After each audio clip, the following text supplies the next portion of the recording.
Hello students, welcome to the channel of Farzi concepts. आज हम लोग IIT JEE advance 2019 paper 2 chemistry season के अंदर एक वन और more than one correct type question को सॉल्व करेंगे। यहाँ पर अगर आपके सारे ऑप्शन सही होते हैं तो आपको +4 marks, otherwise for each partial correct option के लिए आपको +1 मार्क्स और अनअटेम्प्टेड क्वेश्चन के लिए 0 मार्क्स और एक भी ऑप्शन रॉन्ग हो जाने पर -1 मार्क का यहाँ प्रोविजन है। तो यह जो क्वेश्चन है यह इनऑर्गेनिक केमिस्ट्री के अंदर, एनालिटिकल केमिस्ट्री के अंदर कैटायन एनालिसिस का ये डायरेक्ट क्वेश्चन है। इसमें आपको 3 रिएक्शन दिए गए हैं, तो 3 अनबैलेंस रिएक्शन दिए गए हैं। ठीक है, तो यहाँ पर कह रहा है कि फर्स्ट जिंक का आप कंसनट्रेटेड सल्फ्यूरिक एसिड के साथ रिएक्शन कर रहे हैं, फिर नेक्स्ट स्टेप में आप जिंक का कंसनट्रेटेड NaOH के साथ रिएक्शन कर रहे हैं। तो यहाँ पर जो फर्स्ट रिएक्शन में जी बना है उस जी का आप अमोनिकल मीडियम में H2S के साथ रिएक्शन कर रहे हैं, तो एक प्रेसिपिटेट बन रहा है। ठीक है, और यहाँ पर ये कॉमन स्पीसीज है और यहाँ पर ये जो X जो है ये भी एक कॉमन स्पीसीज है और यहाँ पर आपको करेक्ट ऑप्शन या ऑप्शंस चूज करने हैं। तो आइए इस क्वेश्चन को हम लोग स्टेप बाय स्टेप सॉल्व करते हैं। तो जैसा कि यहाँ पर मैंने रिएक्शन को लिख रखा है और यहाँ पर G एक कॉमन प्रोडक्ट है और यहाँ पर X भी कॉमन है। तो यहाँ पर जो फर्स्ट रिएक्शन को अगर हम लोग एनालाइज करें तो फर्स्ट रिएक्शन हमारा क्या है, मेटल का कंसनट्रेटेड सल्फ्यूरिक एसिड के साथ रिएक्शन है और इसमें 3 प्रोडक्ट बन रहे हैं। ठीक है, तो अच्छा ये मेटल का जो एसिड के साथ रिएक्शन है ना, तो ये तो हम लोग क्लास 10 से पढ़ते आ रहे हैं। तो क्लास 10 का अगर आप साइंस देखेंगे, how do acids and bases react with metal, तो इसमें हम लोग अगर जिंक ग्रेनुअल पर अगर डायलूट सल्फ्यूरिक एसिड डाले होते हैं, डायलूट सल्फ्यूरिक एसिड डालते हैं, तो यहाँ पर क्या बनता है, हमारा हाइड्रोजन गैस बनता है और हाइड्रोजन गैस वाटर में इनसॉल्युबल है। तो वो क्या होता है कि हाइड्रोजन गैस जब बर्न करेंगे तो ये पॉप साउंड के साथ ये बर्न होता है। ठीक है, तो यही जिंक पर अगर आप डायलूट H2SO4 डालते हैं ना, तो यहाँ पर आपको क्या होता है, हाइड्रोजन गैस निकलता। और यह जिंक ही नहीं, ये सारे इलेक्ट्रोपोजिटिव मेटल का प्रॉपर्टी है।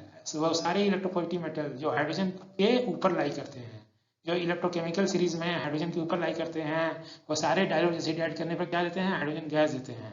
ठीक है, लेकिन यहाँ पर हमें क्या दिया हुआ है, यहाँ पर हमें डायलूट एसिड तो दिया हुआ नहीं है, यहाँ पर हमें हॉट कंसनट्रेटेड सल्फ्यूरिक एसिड दिया हुआ है।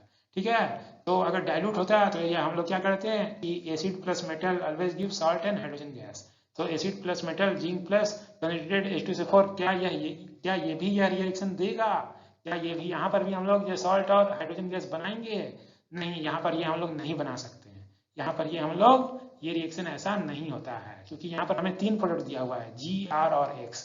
अगर ये डायलूट वाला रिएक्शन लिखते हैं तो यहाँ पर सिर्फ 2 प्रोडक्ट बन रहा है, यहाँ तीसरा प्रोडक्ट हमें नहीं दिख रहा है, इसलिए यह रिएक्शन यहाँ पर नहीं होगा। ठीक है, ठीक है, और यहीं पर देखिए कि how do basis react with metal. तो बेसिस में यहाँ पर आपको जिंक का NaOH के साथ रिएक्शन दिया हुआ है और जिंक का NaOH के साथ रिएक्शन आपको ये क्लास 10 की बुक में ये यहाँ पर ऑलरेडी पूछा हुआ है। ठीक है, तो जिंक का जब NaOH के साथ रिएक्शन होगा तो ये क्या होगा, सोडियम जिंकेट बनेगा और हाइड्रोजन गैस बनेगा।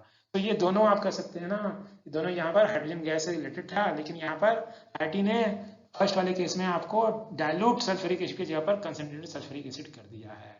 ठीक है, तो सेकंड रिएक्शन का तो प्रोडक्ट हम लोगों ने आइडेंटिफाई कर लिया, उसमें से एक P है और एक Q है, तो वो तो हम लोगों ने आइडेंटिफाई कर लिया। लेकिन जो फर्स्ट रिएक्शन जो कंसनट्रेटेड सल्फ्यूरिक एसिड है उसमें डायलूट के जैसा रिएक्शन नहीं होगा।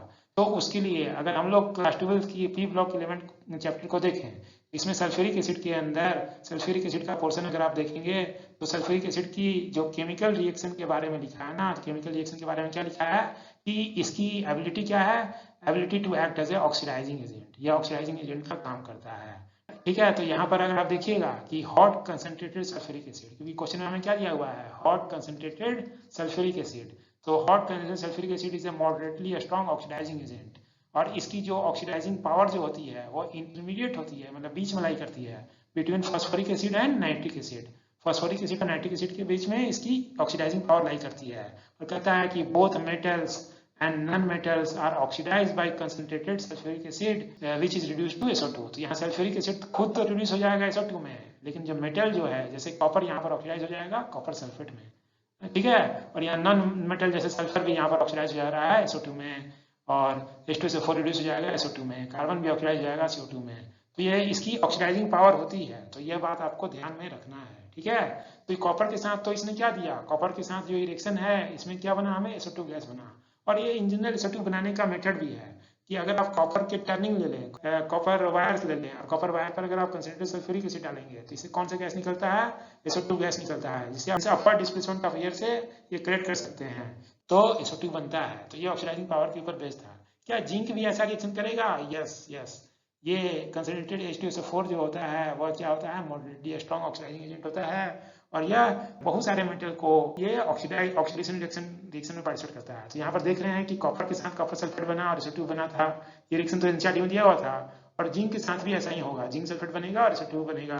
सिल्वर के साथ भी, टिन के साथ भी, Fe के साथ भी, क्रोमियम के साथ भी, मरकरी के साथ, ये बहुत सबके साथ ये इन जनरल सल्फेट देता है और SO2 गैस प्रोड्यूस होता है और साथ में वाटर भी बनता है। ठीक है, यहाँ पर इसी आर्सेनिक वाला जो था उसमें सिर्फ ऑक्साइड बनता है, इसलिए मैंने इसे डिफरेंट कलर में लिख रखा है। तो हम लोगों ने अपना जो फर्स्ट रिएक्शन है, फर्स्ट रिएक्शन क्या है हमारा, जिंक का कंसंट्रेटेड हॉट कंसंट्रेटेड H2SO4 के साथ जो रिएक्शन है वो एक रिडॉक्स रिएक्शन है। और यहाँ प्रोडक्ट क्या बनेगा, यहाँ प्रोडक्ट जिंक का ऑक्सीडेशन होकर ये जिंक सल्फेट बनेगा और H2SO4 खुद रिड्यूस होकर वो SO2 गैस देगा और यहाँ पर वाटर बनेगा। तो यहीं पर G, R और X तीन प्रोडक्ट हैं, तो वो तीनों प्रोडक्ट यहाँ पर लिखे हुए हैं, लेकिन कौन सा G है, कौन सा R है और कौन सा X है, ये हम लोग आगे के रिएक्शन से कंफर्म करेंगे।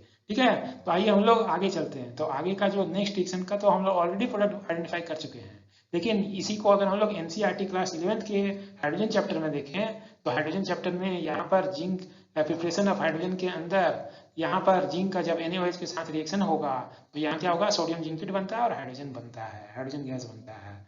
और इसी को हम लोग सोडियम जिंकेट के फॉर्मूला को इस तरीके से भी लिख सकते हैं, अगर आप Na2ZnO2 लिखिए या फिर Na2ZnOH होल 4, तो ये टेट्रा हाइड्रोक्सो कॉम्प्लेक्स के फॉर्म में भी लिखिए, इसी फॉर्म में ऐसा भी लिख सकते हैं। तो इससे ये दोनों फॉर्मूला क्या है, इक्विवेलेंट है।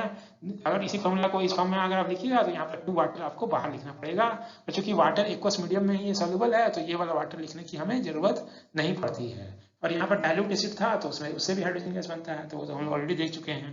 ठीक है, तो ये जो NaOH डालने पर हाइड्रोजन गैस निकलने का जो प्रॉपर्टी है, ये प्रॉपर्टी क्या, ये जिंक का यूनिक है, जिंक का ये यूनिक नहीं है। ठीक है, तो अगर ये जिंक का यूनिक नहीं है तो फिर यहाँ पर देखिए कि सारे एम्फोटेरिक मेटल वो क्या होते हैं, जब आप उस पर कंसंट्रेटेड NaOH डालते हैं तो वो सारे डिजोल्व हो जाते हैं और उससे हाइड्रोजन गैस निकलता है। जैसे जिंक एक एम्फोटेरिक मेटल था तो ये सोडियम जिंकेट बन गया, या आप टेट्रा हाइड्रोक्सो कॉम्प्लेक्स में लिखेंगे और इसे हाइड्रोजन गैस निकलेगा। इस तरह एल्युमिनियम जो भी क्या बनेगा, ये सोडियम एल्यूमिनेट बनता है, जिसे आप टेट्रा एक्वा कॉम्प्लेक्स के फॉर्म में भी लिख सकते हैं, या फिर आप इसे हेक्सा कॉम्प्लेक्स के फॉर्म में अगर आप लिखिएगा ना तो यहाँ से इस फॉर्मूला को आप क्या लिखेंगे, Na3Al2O3.3H2O लिखना पड़ेगा, 3H2O।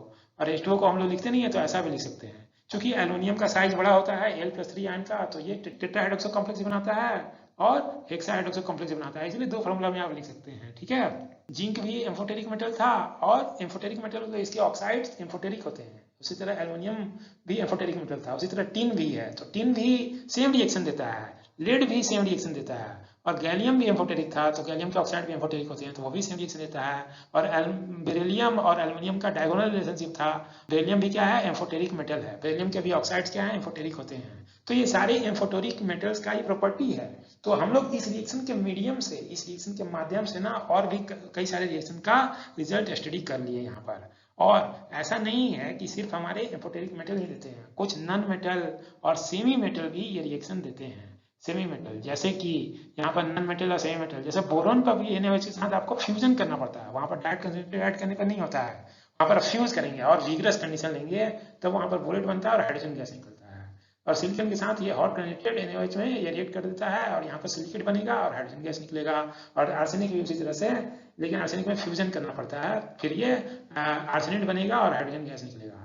तो ये जो NaOH के साथ हाइड्रोजन गैस निकलने का जो रिएक्शन है ना, ये बहुत ही कॉमन है, इसीलिए एक कॉमन रिएक्शन आपसे पूछा गया है। ठीक है, ठीक है, अब हम लोगों ने 2 रिएक्शन को फाइनली आइडेंटिफाई कर लिया है। लास्ट रिएक्शन में यहाँ पर क्या है, अमोनिकल मीडियम में H2S पास किया गया है, ठीक है, G के ऊपर। अब इसमें से इन 3 प्रोडक्ट में से कौन सा G है ये हमें आइडेंटिफाई करना है।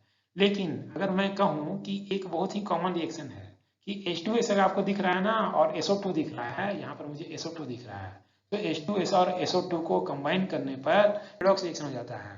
तो यहाँ पर सल्फर +4 ऑक्सीडेशन स्टेट से 0 में आ जाता है और यहाँ पर H2S का सल्फर -2 से 0 में आ जाता है। तो ये एक तरह से कम प्रोपोर्शनेशन टाइप का ये रिएक्शन हो जाता है और इसमें ये प्रोडक्ट बनता है। लेकिन यहाँ पर अगर आप इसे देखें तो यहाँ पर क्या बन रहा है, यहाँ पर Z बनना चाहिए, यहाँ पर सल्फर तो प्रेसिपिटेट है, सल्फर ये आपको व्हाइट येलो प्रेसिपिटेट होता है, येलो कलर का ये सल्फर होता है। तो यहाँ पर आपको एक सल्फर बना और वाटर बना, तो यहाँ दो ही प्रोडक्ट बना, लेकिन यहाँ पर हमें कितने प्रोडक्ट बनाने हैं, यहाँ 3 बनाने हैं, एक सी बनाना है, वाई बनाना है और जेडी बनाना है। तो H2S प्लस SO2 का ये जो रिएक्शन था, ये रिएक्शन होता है, लेकिन यहाँ पर दो ही प्रोडक्ट बन रहे हैं, इसलिए ये रिएक्शन नहीं होगा, ये रिएक्शन नहीं होगा, ठीक है। और ये रिएक्शन भी IIT में पूछा जा चुका है, लेकिन ये रिएक्शन यहाँ पर नहीं है, हमें 3 प्रोडक्ट बनाना है। और ये वाला जैसे ही आप अमोनिकल मीडियम में H2S पास करने का ये देखें, तो यही हमारा क्या है, कटायन एनालिसिस, जो सॉल्ट एनालिसिस है। तो NCERT प्रैक्टिकल केमिस्ट्री की जो बुक है, उसकी क्वालिटेटिव एनालिसिस के चैप्टर नंबर 7 में अगर आप देखें, तो ग्रुप 4 के कटायन का एनालिसिस करने के लिए आप H2S को क्या करते हैं, अमोनिकल मीडियम में पास करते हैं। इससे कौन कौन से कटायन का एनालिसिस होता है, इससे 4 कटायन कोबाल्ट, निकेल, मैंगनीज और जिंक का एनालिसिस होता है। और इसमें आपने कैसे पास किया है, ये फ्लो चार्ट है, जिसमें ओरिजिनल सॉल्यूशन को आपने पहले अमोनिकल मीडियम कर दिया, फिर बाद में उस पर आप H2S पास किए। तो ये सारे मेटल का सल्फाइड बनेगा, सारे मेटल का सल्फाइड बनेगा। तो हम लोग को पता है कि ऊपर में क्या है, जिंक सल्फेट है, तो जिंक सल्फेट होने के कारण हम लोग जिंक सल्फेट से जिंक सल्फाइड ZnS बना सकते हैं, ZnS बना सकते हैं। तो ग्रुप 4 के अंदर यही मैंने अमोनिकल मीडियम में यहाँ पर सेपरेशन का ये स्कीम लिखा है। और इस स्कीम में जैसे ही आप अमोनिकल मीडियम में H2S पास करते हैं, तो ये आपको ग्रुप 4 के 4 सल्फाइड बनते हैं, जिसे हम लोग निकोमंजन भी कहते हैं। निकल का सल्फाइड, कोबाल्ट का सल्फाइड, मैग्नीज का सल्फाइड और जिंक का निकोमंजन, ठीक है। तो 4 मेटल के सल्फाइड बनते हैं। तो ये क्या होता है, यहाँ जो जिंक सल्फाइड होता है वही क्या होता है, डर्टी व्हाइट होता है, डर्टी व्हाइट प्रेसिपिटेट होता है। और निकेल और कोबाल्ट तो ब्लैक होते हैं, और मैग्नीज वाला बफ कलर या लाइट पिंक कहते हैं उसे हम लोग, या फ्लैश कलर, जो स्किन का कलर है ना, जो लाइट पिंक होता है स्किन का कलर, वो कलर। तो यहाँ जिंक सल्फाइड क्या है, डर्टी व्हाइट है। और एक ऑप्शन में डर्टी व्हाइट का ऑप्शन था, इसलिए मैंने वहां पर इस डर्टी व्हाइट को यहाँ पर लिख रखा है। इसके बेसिस पर अगर इसका रिएक्शन लिखें, B को ZnSO4 ले लीजिए, तो यहाँ पर क्या होगा, ये जब H2S के साथ अमोनिकल मीडियम में रिएक्शन करेगा, तो इसमें आप जिंक सल्फाइड बना सकते हैं, वाटर बनेगा और अमोनियम सल्फेट बनेगा। तो यहाँ पर Z, X और Y, यहाँ 3 प्रोडक्ट बन रहे हैं और ये 3 प्रोडक्ट यहाँ पर है। तो अब हम लोग का ये जो क्या हुआ, फर्स्ट रिएक्शन का प्रोडक्ट हमारे पास है, सेकंड रिएक्शन का प्रोडक्ट है और थर्ड रिएक्शन का प्रोडक्ट है, और सारे कॉमन स्पेसिस लिखे हुए हैं। तो अब हम लोग ऑप्शन को एनालाइज करने के लिए रेडी हैं। तो अगर आप फर्स्ट ऑप्शन को देखें, तो Z is dirty white in colour. तो यहाँ जिंक सल्फाइड जो होता है वो क्या होता है, डर्टी व्हाइट प्रेसिपिटेट होता है, ठीक है। तो हमारा ऑप्शन नंबर A क्या हो जाएगा, ऑप्शन नंबर A सही हो गया, ठीक है। अब इसके बाद ऑप्शन नंबर B को देखिए, तो ऑप्शन नंबर B में क्या है कि oxidation state of zinc in T is +1। तो यहाँ सोडियम जिंकेट जो है, यहाँ पर जिंक का जो ऑक्सीडेशन स्टेट क्या है, ये +2 है ना। तो ये वाला ऑप्शन क्या हो जाएगा, यहाँ पर +1 नहीं है, +1 नहीं होने के कारण ये वाला पोर्शन क्या हो गया, ये हमारा ऑप्शन रॉन्ग हो गया, ठीक है। तो हम लोग थर्ड ऑप्शन को देखें, तो थर्ड ऑप्शन में कह रहा है कि R is a V shaped molecule. तो R क्या है हमारा, R हमारा SO2 है, R हमारा SO2 है, और SO2 का क्या है शेप है, ये एंगुलर या V शेप होता है, ठीक है। तो इसके बेस पर ये हमारा ऑप्शन नंबर C करेक्ट हो गया, C करेक्ट हो गया। और हम लोग लास्ट ऑप्शन को देखें, तो लास्ट ऑप्शन में कह रहा है कि bond order of Q is 1 in ground state. Q हमारा क्या है, तो Q हाइड्रोजन है, हाइड्रोजन मॉलिक्यूल। तो हाइड्रोजन मॉलिक्यूल के ग्राउंड स्टेट में बॉन्ड ऑर्डर क्या होता है इसका, तो इसमें सिग्मा 1s2 और सिग्मा स्टार में कोई इलेक्ट्रॉन नहीं हुआ, क्योंकि हाइड्रोजन में सिर्फ 2 इलेक्ट्रॉन है। तो इसके बेसिस पर अगर आप बॉन्ड ऑर्डर निकालें, ऑर्डर क्या है, 1 है, मतलब यहाँ पर सिंगल बॉन्ड है। तो ये ऑप्शन भी क्या हो गया, ये ऑप्शन सही हो गया। यहाँ पर ऑप्शन नंबर ACD ही करेक्ट है, जो कि ऑफिशियल आंसर की से मैच करता है। So thanks for watching, thanks.